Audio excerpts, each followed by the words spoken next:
Hello दोस्तों, स्वागत है आप सबका आपके अपनी यूट्यूब चैनल परीक्षा का पगलू में।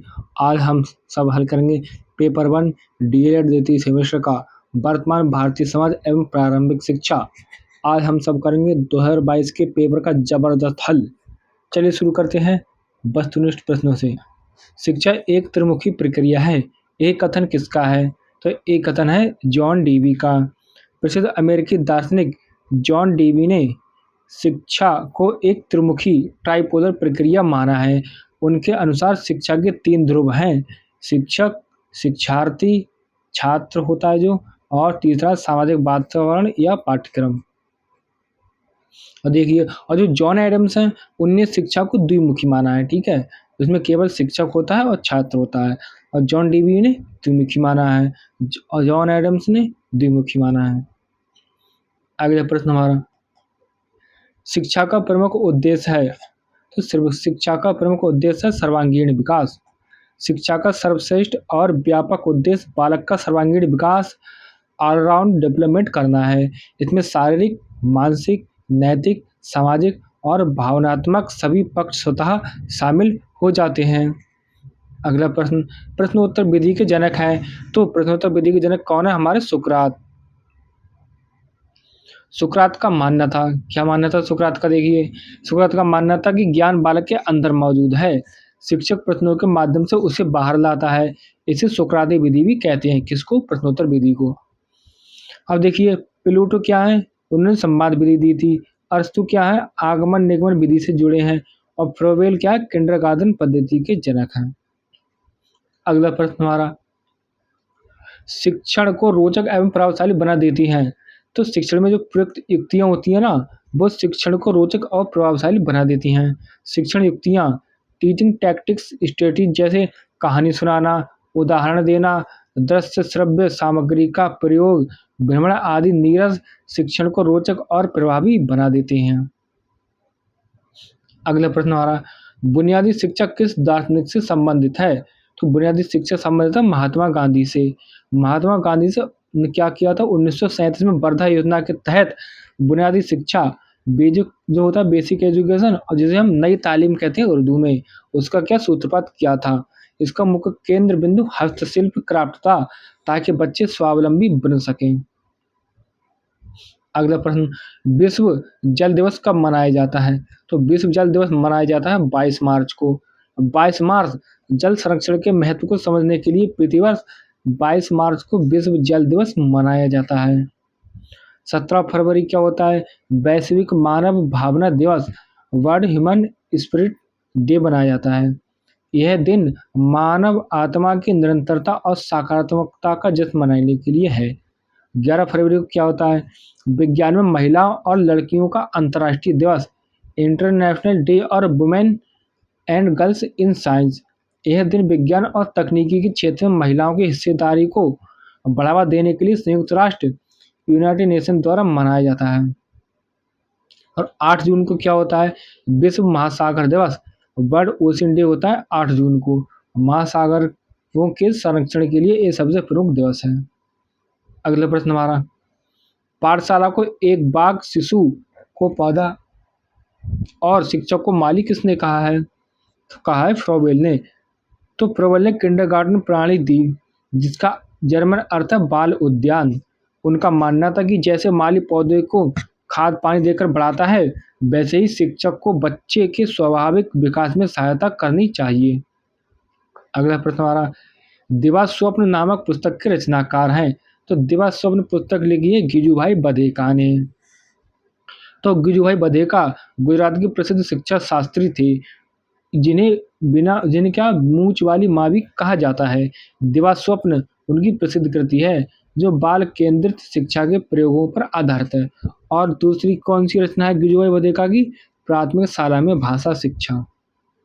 अगला प्रश्न हमारा, घर पर दी जाने वाली शिक्षा कहलाती है। तो घर पर जो दी जाती है वो अनौपचारिक शिक्षा होती है। अनौपचारिक, इनफॉर्मल, जो घर परिवार और पास पड़ोस में स्वाभाविक रूप से मिलती है ना, तो इनमें कोई नियम नहीं होते, तो ये अनौपचारिक शिक्षा होती है। और औपचारिक क्या होती है? स्कूल और कॉलेज में जो दी जाती शिक्षा वो औपचारिक शिक्षा होती है। दूरस्थ शिक्षा क्या होती है? Distance learning. ये पत्राचार या ऑनलाइन माध्यम से दी जाती है। अगला प्रश्न, प्रत्येक वस्तु जो प्राकृतिक है, अच्छी है, परंतु मनुष्य के हाथों में खराब हो जाती है। तो ये कथन किसका है? रूसो का। प्रत्येक वस्तु जो प्राकृतिक है, अच्छी है, परंतु मनुष्य के हाथों में आके खराब हो जाती है। ये कथन जीन जैक्स रूसो की प्रसिद्ध पुस्तक एमिल, कौन सी पुस्तक? एमिल की पहली पंक्ति है। रूसो प्रकृतिवाद के जनक थे और मानते थे कि सामाजिक संस्थाएं बालक को भ्रष्ट कर देती हैं। अगला प्रश्न हमारा, प्रोजेक्ट पद्धति किस दर्शन की मुख्य विधि मानी जाती है? तो प्रोजेक्ट पद्धति जो है प्रयोजनवाद, प्रैग्मैटिज्म की मुख्य विधि मानी जाती है। प्रयोजनवाद करके सीखने और उपयोगिता पर बल देता है।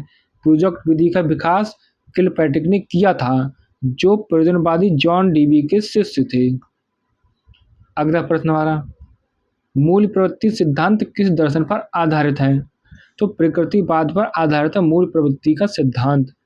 प्रकृतिवाद, नेचुरलिज्म बालक की नैसर्गिक मूल प्रवृत्तियों, इंस्टिंक्ट्स, रुचियों और रुझानों के स्वतंत्र प्रकाशन पर बल देता है। मैकडूगल ने मूल प्रवृत्तियों का सिद्धांत मनोविज्ञान में दिया, जिसे शैक्षिक दर्शन में प्रकृतिवाद ने अपनाया। अगला प्रश्न और क्या देखिए, मूल्य हमारे व्यवहार को क्या करते हैं? तो मूल्य हमारे व्यवहार को क्या करते हैं? दर्शित भी करते हैं, प्रेरित भी करते हैं और नियंत्रित भी करते हैं। तो सही उत्तर हो जाएगा हमारा उपर्युक्त सभी। मूल वे मानक हैं जो हमें सही रास्ता दिखाते हैं, दर्शित कार्य करने का उत्साह देते हैं मतलब प्रेरित करते हैं, और गलत कार्य करने से रोकते हैं मतलब नियंत्रित करते हैं। अगला प्रश्न हमारा क्या है, मकतब शब्द किस स्तर की शिक्षा से संबंधित है? तो मकतब संबंधित है प्राथमिक स्तर से। मध्यकालीन मुस्लिम शिक्षा प्रणाली में तो मकतब क्या था? प्राथमिक शिक्षा के केंद्र थे, अक्षर ज्ञान था, और उसमें क्या होती थी? बिस्मिल्लाह। मदरसा क्या होते थे? उच्च शिक्षा केंद्र। बिस्मिल्लाह कैसे संबंधित है? प्राथमिक शिक्षा से, मतलब मकतब में दी जाती प्राथमिक शिक्षा उससे। आदर्शवाद का योगदान किस क्षेत्र में है सबसे ज़्यादा बताइए? तो उद्देश्य में क्या है? आदर्शवाद का श्रेष्ठ योगदान है।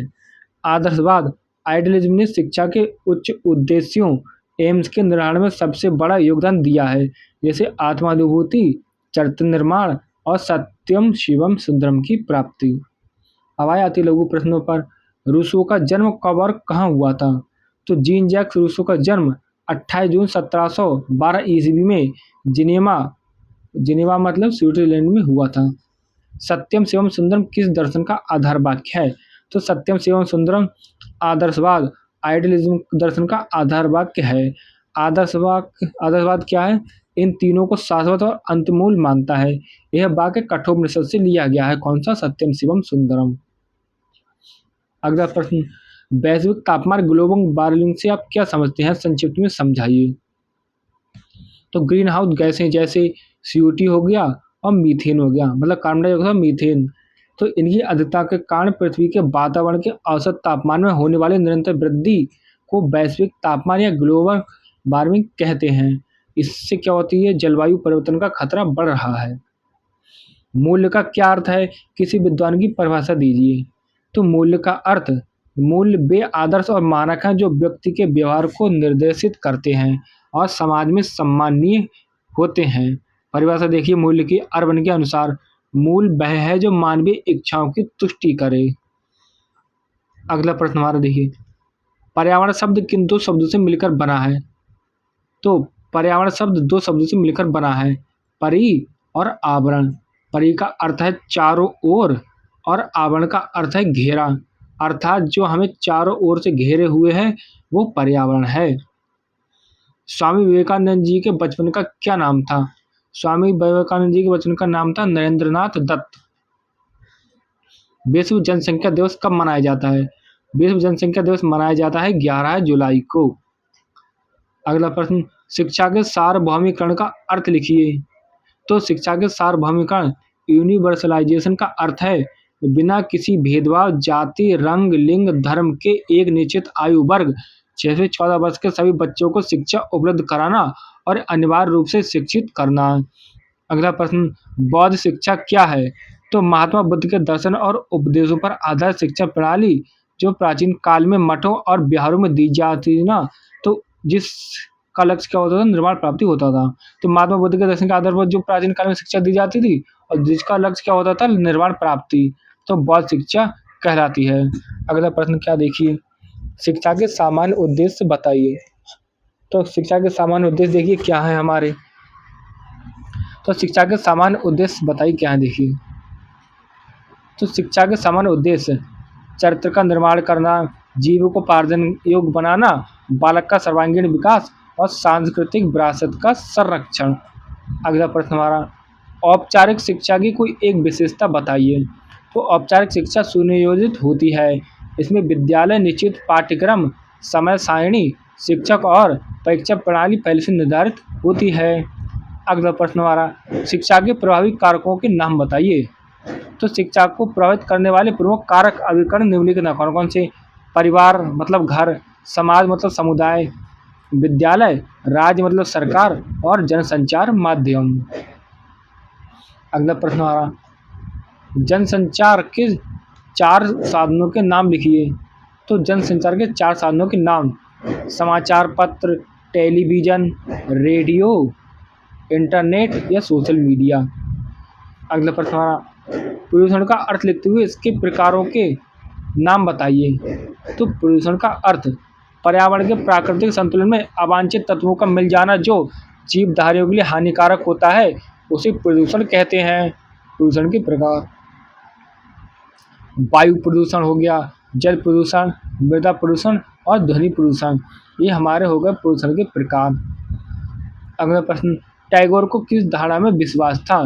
तो रविन्द्रनाथ टैगोर को सत्यम शिवम सुंदरम धारणा में गहरा विश्वास था और विश्व बंधुत्व, मानवतावाद और प्रकृतिवाद में गहरा विश्वास था।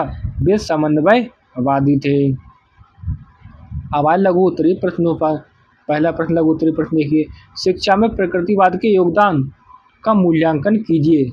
तो शिक्षा के क्षेत्र में प्रकृतिवाद नेचुरलिज्म का योगदान क्रांतिकारी और आधुनिक शिक्षा के नींव रखने वाला रहा है।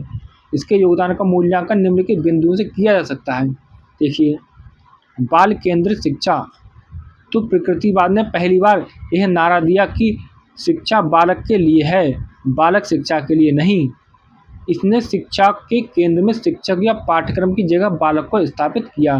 किसने? प्रकृतिवाद ने। मनोवैज्ञानिक आधार, तो प्रकृतिवाद ने क्या किया? बालक की रुचियों, क्षमताओं, मूल प्रवृत्तियों और विकास की अवस्थाओं के अनुसार शिक्षा देने की वकालत की। शिक्षण विधियाँ, तो प्रकृतिवाद में क्या होता था? रटने की प्रणाली का विरोध करते हुए खेल विधि, ह्यूरिस्टिक विधि, डाल्टन विधि और करके सीखने मतलब लर्निंग बाय डूइंग जैसे सिद्धांतों का प्रतिपादन किया गया। स्वतंत्र अनुशासन, तो प्रकृतिवाद में क्या होता था? इसने दमनात्मक अनुशासन, शारीरिक दंड का घोर विरोध किया और मुक्तात्मक अनुशासन, एमेंसिपेटरी डिसिप्लिन की अवधारणा दी, जिसमें बालक अपनी गलतियों के प्राकृतिक परिणामों से सीखता है। अगला प्रश्न हमारा, विद्यालय को शिक्षा का प्रभावशाली साधन किस प्रकार बनाया जा सकता है, स्पष्ट कीजिए। तो देखिए, विद्यालय को शिक्षा का एक सक्रिय और प्रभावशाली साधन बनाने के लिए निम्नलिखित उपाय किए जाने चाहिए। कौन कौन से? लोकतांत्रिक वातावरण, तो विद्यालय का माहौल भयमुक्त और स्नेहपूर्ण होना चाहिए, जहां छात्र अपनी बात निडर होकर रख सकें। शिक्षक, मित्र और मार्गदर्शक की भूमिकाएं निभाएं।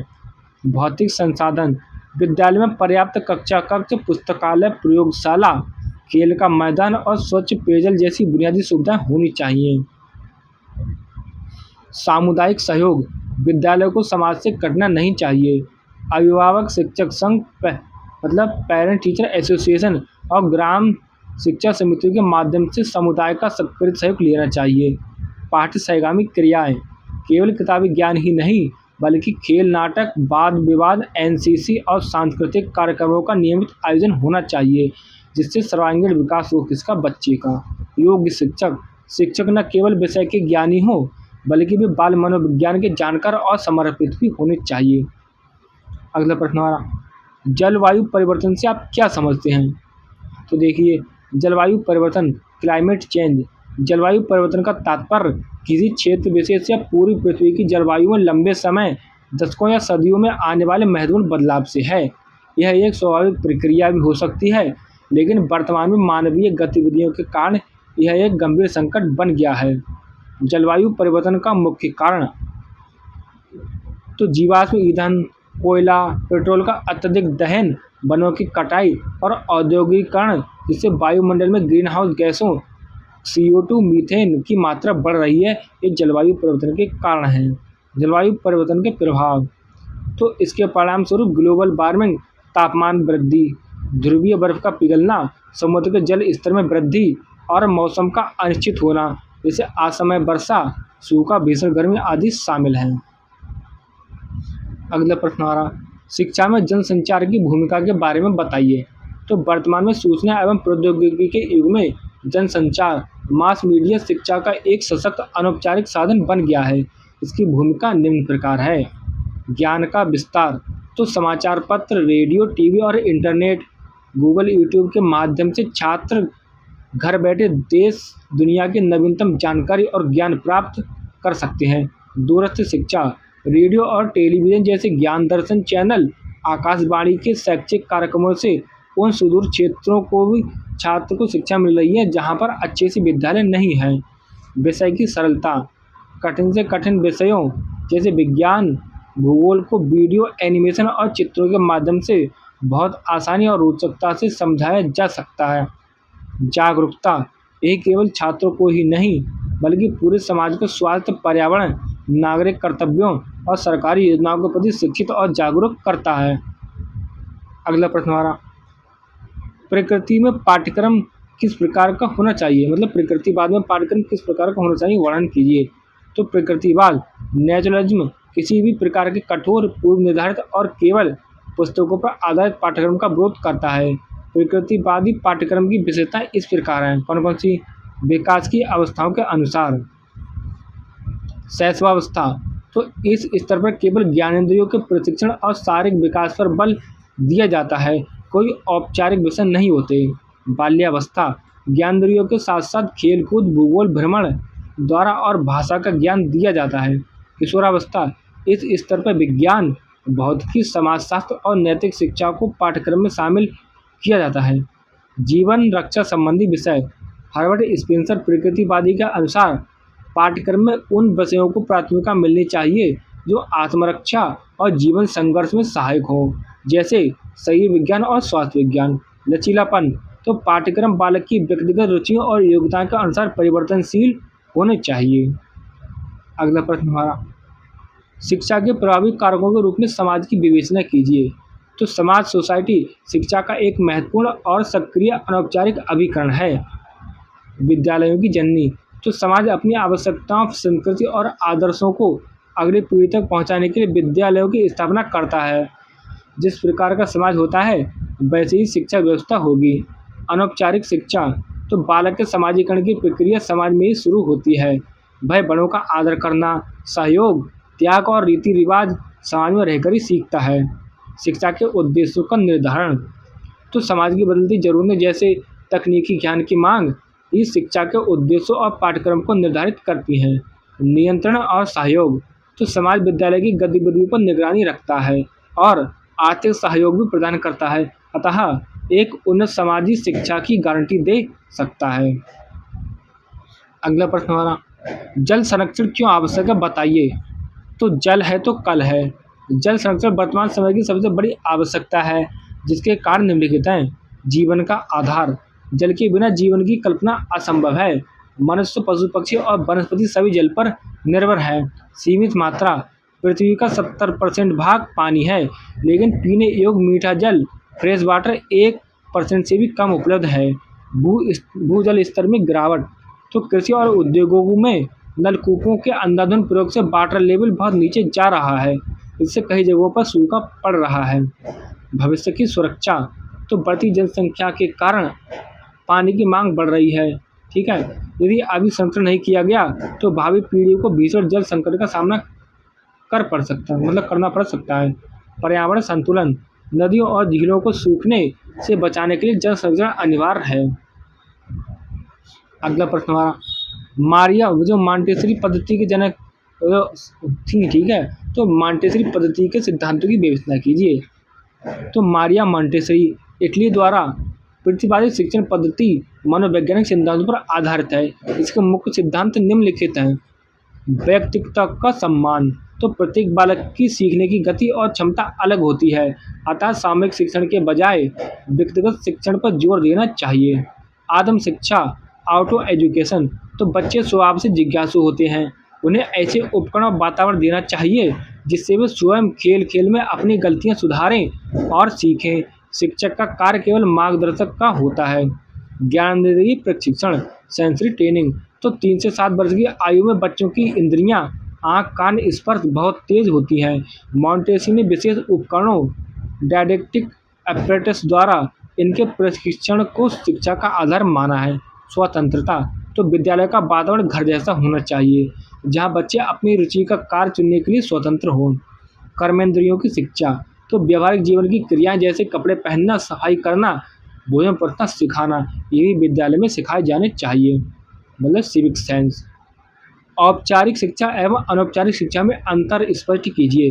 तो औपचारिक शिक्षा, तो औपचारिक शिक्षा वह शिक्षा है जो निश्चित समय, स्थान और क्रमबद्ध पाठ्यक्रम के अनुसार दी जाती है।